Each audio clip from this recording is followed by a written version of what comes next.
Senator شہری رحمان صاحبہ ہمارے ساتھ موجود ہیں. رشین سٹیٹمنٹ کا یہ انتظار ہو رہا ہے. اچھا سینیٹر صاحبہ، اس وقت جو اصل ڈسکشن پالیسی لیول پر ہمارے گورنمنٹ میں ہونی چاہیے، I don't know because you're not part of the cabinet، یہ ہو رہی ہے یا نہیں، اس میں ایک ایشو جو ہے وہ نئی جو یہ جیو پولیٹیکل سچویشن بن رہی ہے، اس میں ایک جو ٹکنگ بام ہے جسے ہم کہہ سکتے ہیں، جس پر آپ کی بڑی گرپ ہے، کلائمیٹ چینج. پیرس ایگریمنٹ سے یو ایس وڈرا کر چکا ہے، یورپینز کو اپنے بارڈرز کی فکر لگی ہوئی ہے. اس سب کچھ کا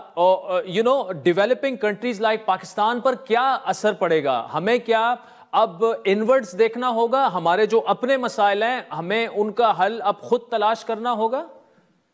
بہت زیادہ امپیکٹ ہوگا جی، کیونکہ میرے خیال میں امریکہ کی جو جتنا بھی آپ ان کو تنقید کا نشانہ بنائیں، ان کی فنڈنگ جو تھی وہ ہر طرف پھیلی ہوئی تھی، اور یو این سسٹم میں بھی ان کی فنڈنگ تھی. تو آپ اگر سمجھتے تھے کہ ہمارے ملک میں ڈائریکٹ فلاں یو این کی یونائٹڈ اسٹیٹس کی ڈائریکٹ فنڈنگ کسی چیز پر نہیں آ رہی ہو، خاص طور سے ماحولیات کے حوالے سے اور اس کے اثرات سے نمٹنے کے حوالے سے، تو جب وہ پیرس اگریمنٹ سے نکلے ہیں اور انہوں نے کم از کم 100 پروگرامز اپنے معطل کر دیے ہیں، 100 سے زیادہ ماحولیات کے حوالے سے، چاہے وہ اپنے ملک میں ہو یا عالمی سطح پر ہوں، تو ایک طرف تو اس کا رد عمل ہے، اور دوسری طرف آپ دیکھیں کہ ہم جیسے ملک کے لیے بعد میں پتا چل رہا ہے کہ جی اتنے سارے پروگرامز متاثر ہوں گے، یو این کی فنڈنگ بھی متاثر ہوگی، جو ہم سمجھتے تھے کم از کم کلائمیٹ چینج کے لیے اور ہمارے ان طبقات کے لیے، خاص طور سے جب وہ محروم طبقات پر سٹڈیز ہی کرتے تھے اور تو کچھ اتنا نہیں، کیپیسٹی بلڈنگ کرتے تھے. تو اس حوالے سے بھی آپ دیکھیں گے کہ یہ جو کلائمیٹ فائنانسنگ پہ اتنا بڑا فوکس تھا، اور ہونا بھی چاہیے، کیونکہ پیرس اگریمنٹ کے بعد تو یہ طے ہوا تھا کہ یہ معاہدے جو ہیں جتنے بھی ماحولیات کے حوالے سے، جب بھی سٹاک ٹیک ہوگا یا ایک کوئی نہ کوئی اس پر نظر ثانی ہوتی ہے کہ ہم صورتحال کیا ہے، کیا کھویا کیا پایا، تو اس میں ڈیولپنگ ممالک جو ہیں، گلوبل ساؤتھ جسے کہا جاتا ہے، ان پر تو بہت اثرات ہوں گے. کیونکہ دیکھیے اسسٹنس صرف فائنینشیل نہیں ہوتی، ہر قسم کی ہوتی ہے، اور ٹیکنالوجی کی اسسٹنس بہت ضروری ہے. یہ سائنس بیسڈ ایک شعبہ ہے. جیسے اگر آپ کے ایگریکلچر جو ہے، آپ کے زراعت اور پانی کے ذخائر جو ہیں، آبی ذخائر جو ہیں، وہ بہت سیریسلی متاثر ہو رہے ہیں، کیونکہ شدت گرمی کی بڑھتی جا رہی ہے. اور اگر امریکہ جیسا ملک کہتا ہے کہ ہم بھی اپنا کوئی ایمیشنز نیچے نہیں کریں گے، تو آپ کے لیے گرمی کی شدت بڑھتی جائے گی، کیونکہ گلوبل وارمنگ بڑھے گی، جس سے آپ 1% سے کم کرتے ہیں، حصہ دار ہیں.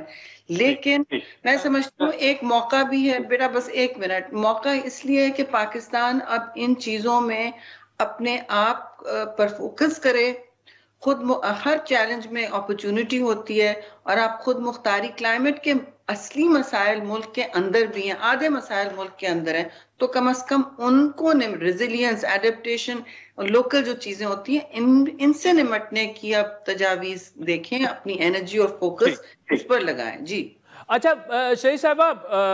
آپ بڑی زبردست جرنلسٹ بھی رہ چکی ہیں، اور کلائمیٹ چینج پہ آپ نے جتنا کام کیا شاید ہی کسی نے کیا ہو. اب آپ میڈیا کا اگر کوئی جس طرح کا کردار ہے، how to communicate this climate change, جو چیلنجز ہیں، خصوصاً یہ جو نیا گلوبل ورلڈ آرڈر آ رہا ہے، فائنینسنگ اگر ختم ہو جاتی ہے باہر سے، ہمیں کس طرح سے ہم اویئرنیس عوام میں پیدا کر سکتے ہیں، اور پالیسی شیپنگ میں کس طرح سے کردار ادا کر سکتے ہیں، کیونکہ پالیسی ہولڈرز کو بھی اکاؤنٹیبل ٹھہرانا ہماری جاب ہے.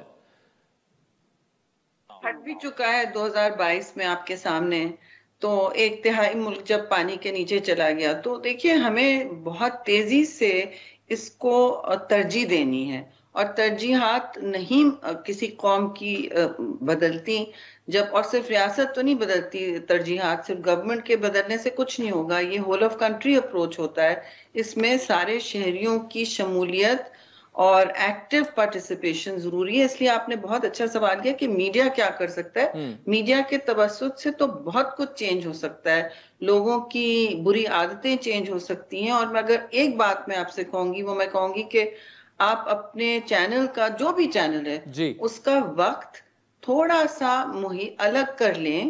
ان چیزوں کے لیے. یہ آپ کے لیے ایگزسٹینشل قسم کی کرائسس ہیں,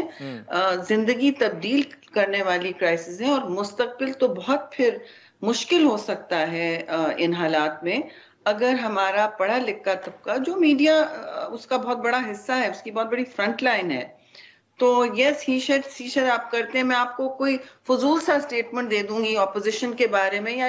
حکومت کے بارے میں بھی, اپنے اتحادیوں کے بارے میں بھی دے دوں, جس کی ایک دن کی شیلف لائف ہونی چاہیے, وہ چلتا رہے گا جی پورے دن 24 گھنٹے. اور جب میں نے نیشنل کلین ایئر پالیسی جو پاکستان کے لیے بہت اسینشیل ہے, ہر صوبے سے کنسلٹ کر کے لانچ کی تھی, آپ دیکھ رہے ہیں اسموگ کے کیا حالات رہے ہیں 5-5, 6-6 مہینے, اور ہم کس سطح پر پہنچ گئے ہیں ایز اے کنٹری, اور ہمارے شہر خاص طور سے پنجاب کے اور بڑے شہر جو ہیں, تو وہ پتہ ہے میٹرو پیجز پہ بھی مشکل سے اس کو جگہ ملی, اور اس وقت سخت اسموگ ہوا تھا ملک میں. لیکن ان چیزوں کو جوڑنا, اپنی ہیبٹس بدلنا, اپنے جو سارے سوچ ہے بدلنا, اپنے رویے بدلنا, ہم کس چیز پر پیسہ خرچ کرتے ہیں, ہم کس طرح پانی کا ضیاع کرتے ہیں, ہم اپنی کنزمپشن میں پلاسٹک کس طرح استعمال کرتے ہیں اور کیا پھینکتے ہیں کیا نہیں پھینکتے, ان ساری چیزوں پر اگر ہم ذرا بھی توجہ دیں تو ایک پیج تو ٹرن ہوگا جی. اور آپ لوگوں سے میں گزارش کروں گی کہ اگر کلائمیٹ کمیونیکیشنز کے لیے آپ لوگوں کو کوئی بھی دقت ہے یا آپ چاہتے ہیں کہ ورکشاپ کریں, تو میں ذاتی آپ کے لیے کرنے تیار ہوں, جس میں مجھے کوئی پروجیکٹ کی ضرورت نہیں ہے. آپ کو میں چائے پہ بلا لوں رمضان کے بعد, اور ہم مل بیٹھ کے یہ ہر مہینہ کر سکتے ہیں کہ کیا امپورٹنٹ ہے کیا نہیں ہے.